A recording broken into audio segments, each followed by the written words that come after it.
नमस्कार साथियों, आप सभी का स्वागत है डीएलएड एकेडमी पर। इस वीडियो में मैं एस कुमार आपसे बात करने वाला हूं। अंतिम समय में कुछ महत्वपूर्ण प्रश्न जो हमने जो 6 वीडियो की हमारे प्लेलिस्ट बना रखी है उसमें नहीं पढ़ाए थे, या इनमें से 1-2 प्रश्न उसमें आ सकते हैं समझाते टाइम पे। तो जो प्रश्न इंपॉर्टेंट हैं और बहुत ही छोटे-छोटे प्रश्न हैं जिनको आप इसी वीडियो में अगर पढ़ लेते हो पूरा तो अच्छे से याद रख पाओगे। इनमें आपको कोई कॉम्प्लिकेटेड चीज़ें देखने को नहीं मिलेगी, बिल्कुल सिंपल चीज़ें हैं, आराम से समझ के जानी है और यही चीज़ें आपको पेपर में अगर यहाँ से प्रश्न आता है तो देखने को मिल जाएगी। सबसे पहला हमारा आज का प्रश्न होगा कि यदि हमें पूछे कि जो अंग्रेजी हैं, इस अंग्रेजी भाषा में कितने अल्फ़ाबेट हैं और कितने लेटर हैं। अल्फ़ाबेट का मतलब क्या होता है, वर्णमाला कितनी है, तो वर्णमाला तो एक है। हिंदी में भी वर्णमाला तो एक होती है, किंतु यदि पूछे कि लेटर्स कितने हैं, बोले तो अक्षर कितने होते हैं, तो अक्षर होते हैं 26। तो इसको हम ऐसे कहेंगे, there is one alphabet and 26 letter. एक तो अल्फ़ाबेट और 26 अक्षर होते हैं अंग्रेजी में। फिर अगला है, there are 44 sounds in English. ये जो 26 अक्षर होते हैं इनको बोलने में 44 प्रकार की ध्वनियाँ होती हैं, साउंड्स हैं हमारे अंग्रेजी के अंदर। तो हमें पूछे कि बताइए इंग्लिश के अंदर कितने साउंड्स हैं, तो साउंड्स तो हैं 44 और लेटर्स हैं हमारे 26। अब ये जो 44 साउंड्स हैं इनको भी दो भागों में डिवाइड किया गया है। 20 साउंड्स जो हैं वो वावेल साउंड्स हैं, यानी कि स्वर ध्वनियाँ हैं, जबकि 44 में से जो 24 साउंड्स हैं वह कॉन्सोनेंट ध्वनियाँ हैं अंग्रेजी के अंदर। तो 20 साउंड्स 20 ध्वनियाँ आर वावेल साउंड स्वर ध्वनियाँ हैं, एंड 24 साउंड्स जो 24 ध्वनियाँ हैं कॉन्सोनेंट साउंड्स। क्या है, कॉन्सोनेंट साउंड यानी कि व्यंजन ध्वनियाँ हैं अंग्रेजी के अंदर। तो यहाँ आपको समझ में आ गया होगा। अब आगे समझते हैं कि जो वावेल साउंड हैं 20, ये भी दो भागों में डिवाइड होते हैं। सबसे पहला हमारे वावेल साउंड का जो प्रकार हैं वो कहलाता है, एक तो प्योर साउंड और दूसरा कहलाता है ग्लाइड्स। तो एक एक करके इनकी डिटेल लेते हैं कि वावेल साउंड जो हैं वो कितने प्रकार के हैं। तो जो वावेल साउंड है हमारे वो हैं 2 पार्ट्स, यानी vowel sounds are divided in 2 parts. इनको दो भागों में विभाजित किया जाता है। वन इज, पहला है प्योर साउंड्स, शुद्ध स्वर जिनको हम मोनोफथोंग्स कहते हैं। एंड सेकंड इज, और दूसरा है ग्लाइड्स जिन्हें हम डिप्थोंग्स कहते हैं। तो दो प्रकार होते हैं हमारे वावल साउंड के, एक तो है प्योर साउंड और दूसरा है ग्लाइड्स जिनको अपन डिप्थोंग्स कहते हैं। आगे हम समझते हैं कि मोनोफथोंग्स और डिप्थोंग क्या क्या हैं। तो आपसे यदि पूछे कि व्हाट इज मोनोफथोंग, मोनोफथोंग क्या है, सिंगल यानी कि स्वतंत्र प्योर वावेल साउंड शुद्ध स्वर ध्वनियाँ आर कोल्ड मोनोफथोंग्स। जो स्वतंत्र और शुद्ध स्वर ध्वनियाँ होती हैं उन्हें हम मोनोफथोंग कहते हैं। फिर अगला है आपके सामने कि ग्लाइड्स या डिप्थोंग्स क्या होते हैं।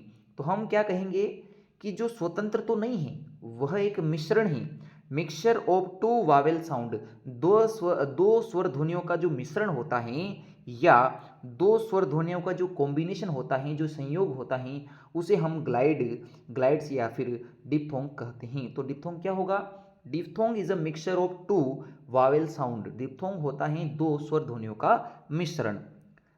छोटे छोटे दो शब्द हैं, फोनोलॉजी और फोनेटिक्स। फोनोलॉजी क्या होता है, स्टडी ऑफ साउंड्स, ध्वनियों का अध्ययन करना फोनोलॉजी कहलाता है। अगला है फोनेटिक्स क्या है, तो फोनेटिक्स को हम कहते हैं भाषा विज्ञान।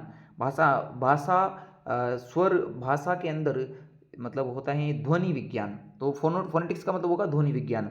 द साइंस ऑफ साउंड्स, जो ध्वनियाँ होती हैं उनका विज्ञान, एंड उसके सिस्टम का विज्ञान इन इंग्लिश अंग्रेजी में कहलाता है फोनेटिक्स, इज कॉल्ड फोनेटिक्स। तो अंग्रेजी भाषा के अंदर जो साउंड और साउंड सिस्टम की जो साइंस हैं, साउंड यानी कि ध्वनि और ध्वनि तंत्र की जो विज्ञान है उसे हम कहते हैं फोनेटिक्स, यानी कि ध्वनि का विज्ञान या ध्वनि भाषा विज्ञान। अगला है कि क्या अंतर होता है एक फॉरेन लैंग्वेज और एक ग्लोबल लैंग्वेज में। तो इसको समझना बहुत आवश्यक है। विदेशी भाषा यानी फॉरेन लैंग्वेज किसे कहा जाता है, तो विदेशी भाषा जो विदेशों में बोली जाती है, अगर वो हमारे यहाँ भी यूज होती हैं तो वह किस पर्पज से यूज होती है इसको समझते हैं। Foreign language, it is use to business, यह प्रयोग में ली जाती हैं बिजनेस के लिए और प्रोफेशन, पेशे पेशे, पेशे का मतलब कोई आपका कोई पर्टिकुलर व्यवसाय है, किसी चीज़ को आप करते हो तो आपका वो पेशा हो गया, और आपका बिजनेस है व्यवसाय। तो ये प्रोफेशन और व्यवसाय दो बिजनेस के लिए, दोनों के लिए यूज किया जाता है। बट किंतु यहाँ एक चीज़ है, but it is not used in school curriculum curriculum for teaching. तो पढ़ाने के लिए स्कूल का जो पाठ्यचर्या है उसमें इसका यूज़ नहीं होता है। यानी फॉरेन लैंग्वेज, जो भारत में मोस्ट ऑफ फॉरेन लैंग्वेज हैं, हम कहते हैं कि जैसे चाइनीज़ को हम मैंडरिन कह रहे हैं, जापानी भाषा हैं, और फिर हमारे अरेबी भाषा जो है ईरान की। तो ये जो भाषाएं हैं विदेशों में जो बोली जाती हैं, अगर वो भाषाएं हमारे यहाँ बोली जाएगी तो हम उनको फॉरेन लैंग्वेज कहेंगे। But her foreign language global language नहीं होती है। क्यों नहीं होती है? हम ग्लोबल लैंग्वेज उसे कहते हैं, ग्लोबल लैंग्वेज उसे कहेंगे जो मोस्ट ऑफ हर देश में बोली जाए, तो वो ग्लोबल लैंग्वेज हो गई। और हमारे यहाँ अंग्रेजी एक सेकंड लैंग्वेज के रूप में ही फॉरेन लैंग्वेज होते हुए भी। तो ऐसा क्यों है, इसको समझते हैं। एक बार वापस बता देता हूँ, विदेशी भाषा का तात्पर्य है जो बिजनेस और प्रोफेशन के लिए यूज की जाती हैं और इसको स्कूल करिकुलम में पढ़ाने के लिए यूज में नहीं लिया जाता। But English is also a foreign language. अंग्रेजी भी एक प्रकार की विदेशी भाषा ही है, किंतु इट इज़ यूज्ड, इसका प्रयोग किया जाता है इन स्कूल करिकुलम, स्कूल के पाठ्यचर्या के अंदर, एज अ सब्जेक्ट, विद्यालय के विषय के रूप में। सो इसीलिए English is taught in India, Bharat में पढ़ाई जाती है अंग्रेजी, एज अ सेकेंड लैंग्वेज, द्वितीय भाषा के रूप में। तो भारत में द्वितीय भाषा के रूप में अंग्रेजी पढ़ाई जाती है। तो ये फुल फॉर्म आ जाता है ESL का, English as a second language. ये हम आगे भी हम वीडियोस में देख चुके हैं कि ESL का फुल फॉर्म होता है English as a second language. तो फॉरेन लैंग्वेज और इंग्लिश में क्या अंतर है? इंग्लिश एक ऐसी फॉरेन लैंग्वेज है जिसको हमारे करिकुलम में सब्जेक्ट के रूप में पढ़ाया जाता है, और यह भारत में सेकेंड लैंग्वेज है, इसलिए यह एक महत्वपूर्ण भाषा है। भारत में और भाषाओं को, फॉरेन लैंग्वेज को सब्जेक्ट के रूप में नहीं पढ़ाते हैं, वो केवल विदेश में विदेशी भाषा है, और जिनको हम बिजनेस और प्रोफेशन के लिए यूज़ में लेते हैं। अब हम समझते हैं कि अंग्रेजी किस प्रकार की भाषा है। तो आपसे पिछले दो वर्षों में यह प्रश्न ज़्यादा पूछा गया है कि इंग्लिश किस प्रकार की लैंग्वेज है। तो इसमें आएगा ग्लोबल लैंग्वेज। ग्लोबल लैंग्वेज क्या है? English is not only a foreign language. English केवल एक विदेशी भाषा नहीं है कि जो अंग्रेजों के द्वारा बोली जाती है, but also a global language. यह एक वैश्विक भाषा है जो विश्व स्तर पे सर्वाधिक बोली जाती है कम्युनिकेशन के लिए। आगे हैं पार्ट्स ऑफ अ लेटर। एक पत्र के कितने भाग होते हैं? तो एक पत्र के 5 मुख्य भाग होते हैं। सबसे पहले हमें जब पत्र लिखा जाता है तो पत्र का जो ऊपरी भाग होता है वहाँ भेजने वाले का अपना एड्रेस और उस दिन की दिनांक लिखी जाती है। फिर वहाँ आदरणीय शब्द लिखा जाता है, सैल्यूटेशन लिखा जाता है। फिर उसके बाद मुख्य चीज़ें लिखी जाती हैं बॉडी के रूप में, जो आपको लेटर जिसके बारे में लिखना है। फिर लेटर पूरा होने के बाद सब्सक्रिप्शन लिखना होता है कि योर्स ओबिडेंटली, योर सिंसियरली। तो ऐसी जो चीज़ें होती है वो सब्सक्रिप्शन में आएगी। और लास्ट में व्यक्ति अपने नाम के सिग्नेचर करता है, तो वह हमारा पार्ट्स ऑफ अ लेटर का अंतिम भाग है। तो 5 भाग हो गए, address and date, salutation, body, subscription और सिग्नेचर। अगला है लेख के कितने प्रकार होते हैं। लेख कितने प्रकार से लिखा जाता है? टाइप्स ऑफ टेक्स्ट, लेख के प्रकार। तो 4 प्रकार के होते हैं। पहला होता है डिस्क्रिप्टिव पैसेज, वर्णनात्मक पैसेज। दूसरा है नैरेटिव पैसेज, जिसमें नरेशन किया जाता है, घटना वृत्तांत सुनाया जाता है। तीसरा है आपके आर्गुमेंटेटिव पैसेज, और चौथा होता है एक्सपोजरी पैसेज। तो 4 प्रकार के पैसेज हैं, डिस्क्रिप्टिव, नरेटिव, एक्सपोजरी और आर्गुमेंटेटिव।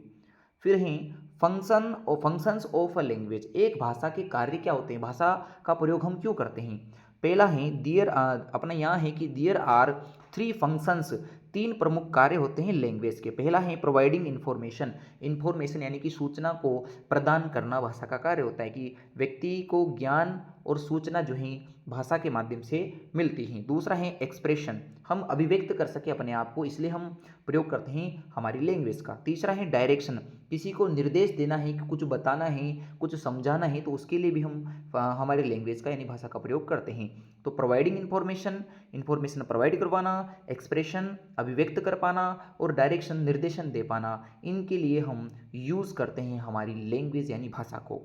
अब समझते हैं बेसिक स्किल्स ऑफ लैंग्वेज। एक भाषा के प्रमुख कौशल या प्रमुख स्किल्स कौन कौन से हैं।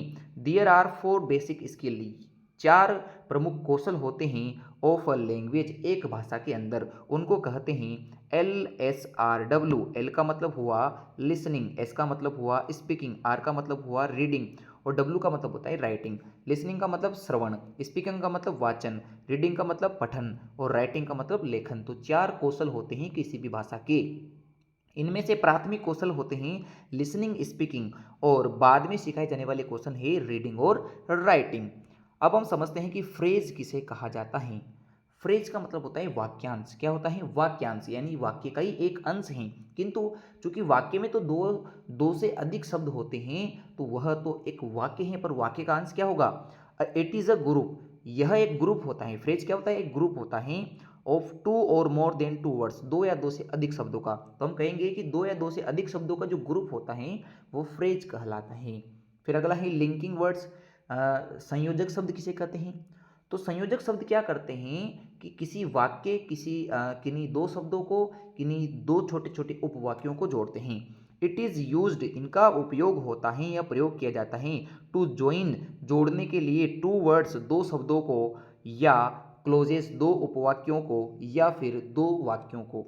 तो वाक्यों को, उपवाक्यों को या शब्दों को, 2 शब्दों, 2 उपवाक्यों या 2 वाक्यों को जोड़ने के लिए हम लिंकिंग वर्ड्स का यूज करते हैं। जैसे Ram and Shyam are my friend, Ram और श्याम मेरे मित्र हैं।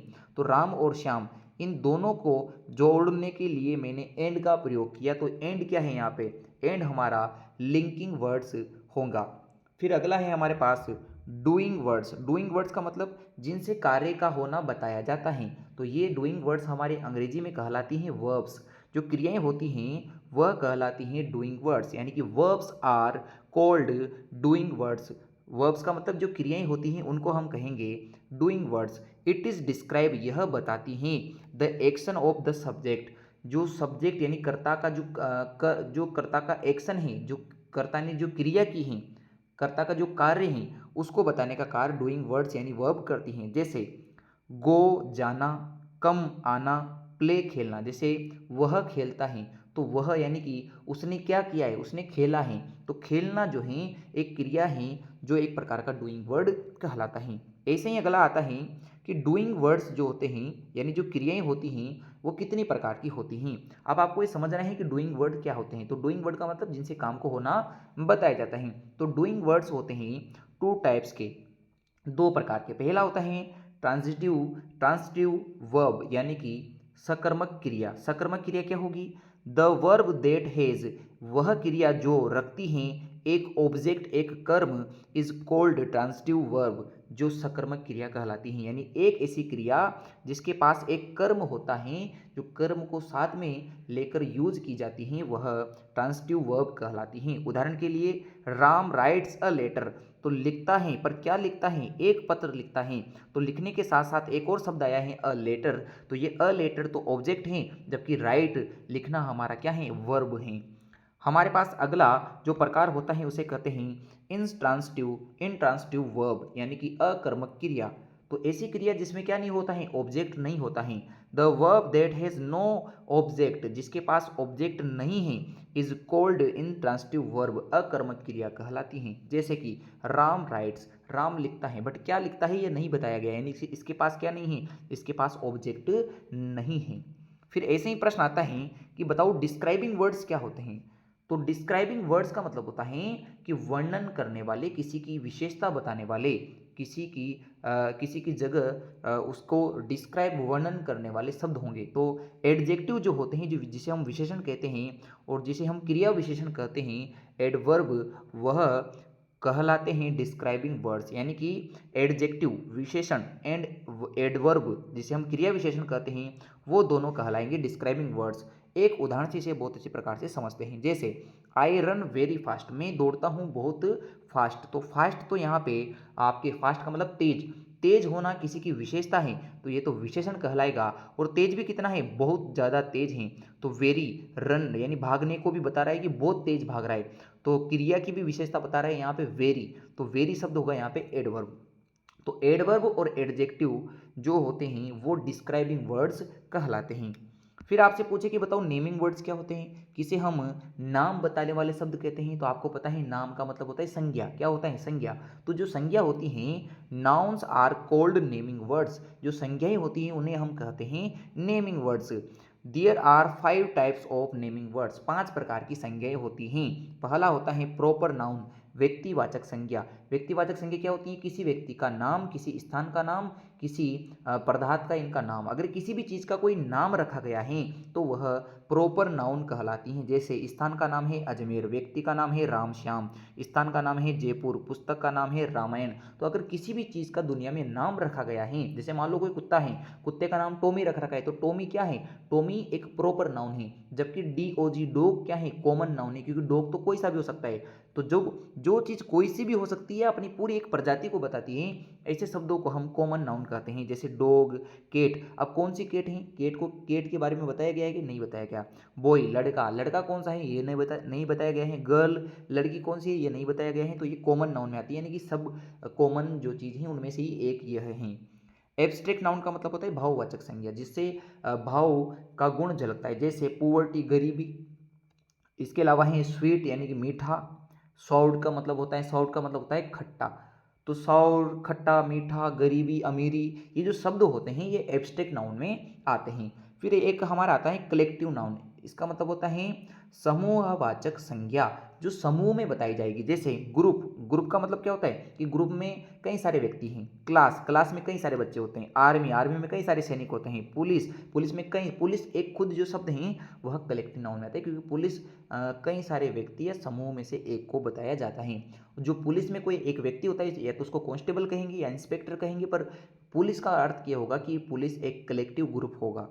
अगला है मटेरियल नाउन, जो द्रव्यवाचक चीज़ें होती है, जिसमें नापने तोलने वाली जो चीज़ें होती है वो इसमें आती है। जैसे कि दूध, दही, शक्कर आदि जो होगा वो इसमें आएगा। जैसे मिल्क, ऑयल, शुगर, ईटीसी, ये चीज़ें इसमें आएगी आपके किसके अंदर? मटेरियल नाउन के अंदर। तो 5 प्रकार की संज्ञाएं होती हैं जिनको हम नेमिंग वर्ड के नाम से जानते हैं। तो आपने यहाँ तक का सीख लिया होगा। अब आगे समझते हैं कि इन्फिनेटिव किसे कहा जाता है।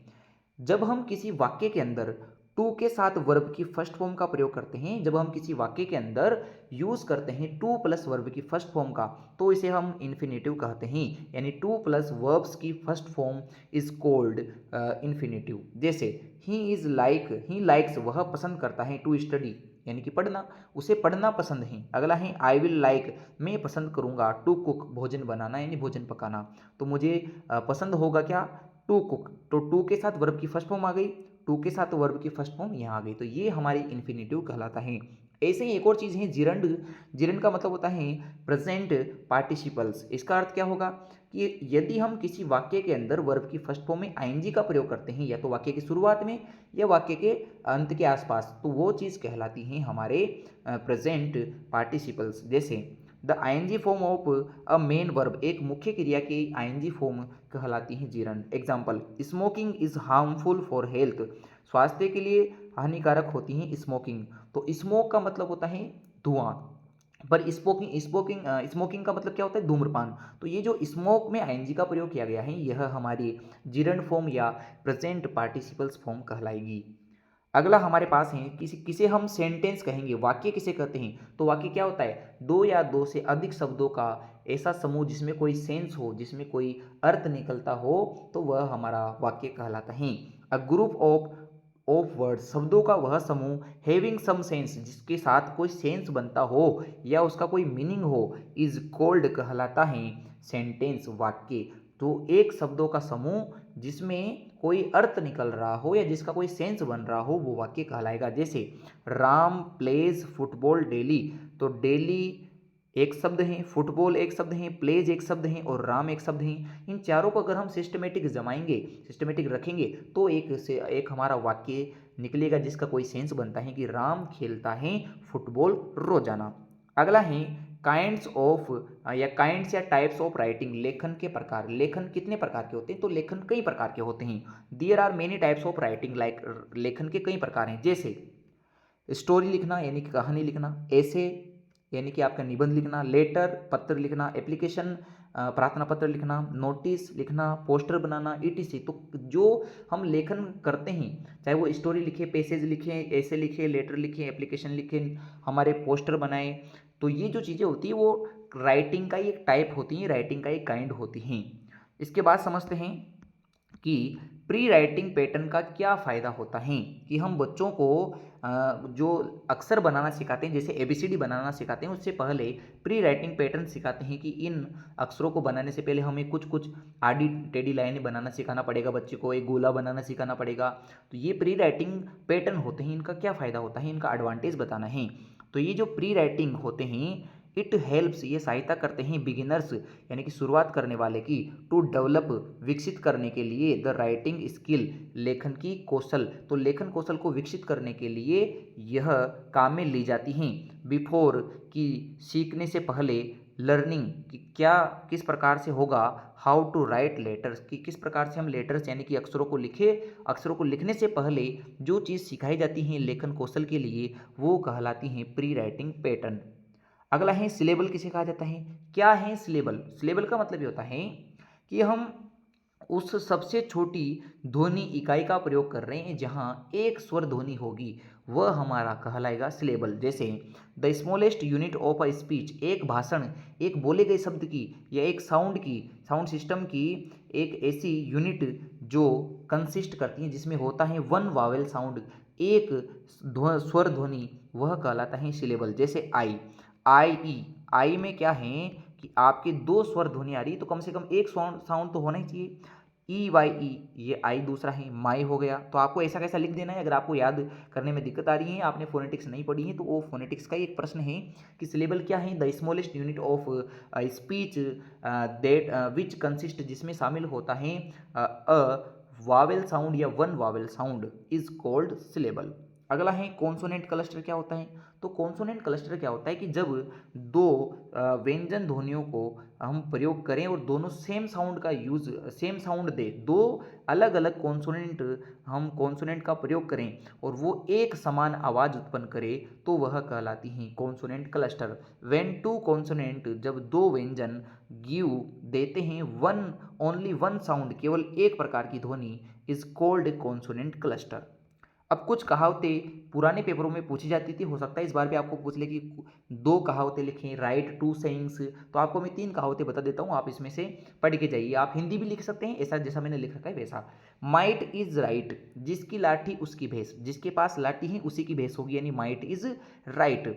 अगला है distant drums sound well, distant का मतलब होता है दूर से, ड्रम्स का मतलब होता है ढोल, साउंड वेल यानी दूर के ढोल सुहावने लगते हैं। दूर से तो ढोल जो बज रहे हैं वो सुहावने लगते हैं, पास जाके देखेंगे हो सकता है कि आपको सुहावने न लगे। अगला है गुड माइंड गुड फाइंड, आप भला तो जग भला, यदि आप अच्छे हैं तो जग भी आपके लिए अच्छा है, अगर आप अच्छे नहीं हैं तो जग भी आपको खराब ही लगेगा। तो good mind good find, might is right, distant drums sound well. तो ये आपकी तीन सेइंग्स, तीन कहावतें हो चुकी हैं। फिर आपको ये भी पूछा जा सकता है कि बताइए ऑक्सिलरी वर्ब्स क्या होती है। ऑक्सिलरी वर्ब्स का मतलब होता है मॉडल। तो जो मॉडल होती हैं, मॉडल्स, जिसे हम can could may might should must ये कहते हैं, वो कहलाते हैं ऑक्सिलरी वर्ब, और इनके साथ हमेशा वर्ब की फर्स्ट फॉर्म का प्रयोग किया जाता है।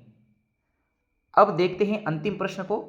अंतिम हमारा प्रश्न है कि डिग्रीज ऑफ एडजेक्टिव, पिछले 2-3 सालों के पेपर में ये पूछा जाता है कि इसके डिग्री लिखो। तो डिग्री लिखने की जब बात है तो आप समझिए कि डिग्रीज ऑफ एडजेक्टिव, विशेषण की 3 प्रकार की डिग्रियां होती हैं। तो there are 3 degrees of adjective, 3 प्रकार के विशेषण की डिग्रियां होती हैं। पहली डिग्री को कहते हैं पॉजिटिव डिग्री। अब पॉजिटिव डिग्री क्या होती है समझिए। कोई भी जो विशेषण होता है वो खुद में एक पॉजिटिव डिग्री होता है, और जब उसी विशेषण को किसी दो व्यक्तियों के तुलनात्मक रूप से प्रयोग करें, दो व्यक्तियों के बीच में किसी एक विशेषण का प्रयोग करें, तो वह कॉम्पेरेटिव डिग्री कहलाएगी। और सभी व्यक्तियों में से सर्वश्रेष्ठ बताने के लिए जिस एडजेक्टिव डिग्री का प्रयोग करते हैं उसे सुपरलेटिव डिग्री कहते हैं। जैसे टॉल यानी कि लंबा व्यक्ति हैं, अब दो व्यक्ति हो जाएंगे तो कहेंगे कि टॉलर हैं, दोनों में से कोई एक टॉलर है, दोनों में से कोई एक लंबा है, और सभी में से कोई अगर लंबा व्यक्ति है तो उसे कहेंगे टॉलेस्ट। ऐसे ही small smaller smallest, big bigger biggest, great greater greatest, good better best, fast faster fastest. तो इस प्रकार से चलते रहेंगे, लॉन्ग, लॉन्गर, लॉन्गेस्ट। फिर हमारे कुछ हमें याद रखने हैं कि जैसे कुछ वर्ड्स ऐसे हैं जिनमें सेम टू सेम चीज़ें नहीं होती हैं। जैसे ये 4 आपके ऐसे वर्ड हैं जिनमें आपको इस प्रकार का नियम लगाना है कि मोर ब्यूटीफुल, मोर और मोस्ट शब्द का प्रयोग करना है। जैसे ब्यूटीफुल हैं यानी सुंदर हैं, मोर ब्यूटीफुल 2 जनों में से एक सुंदर हैं, और मोस्ट ब्यूटीफुल सभी में सबसे सुंदर हैं। ऐसे ही फेमस, मोर फेमस और most famous. Difficult, more difficult और most difficult. Important, more important और मोस्ट इम्पोर्टेंट। ये हो गए आपके मोर और मोस्ट वाले।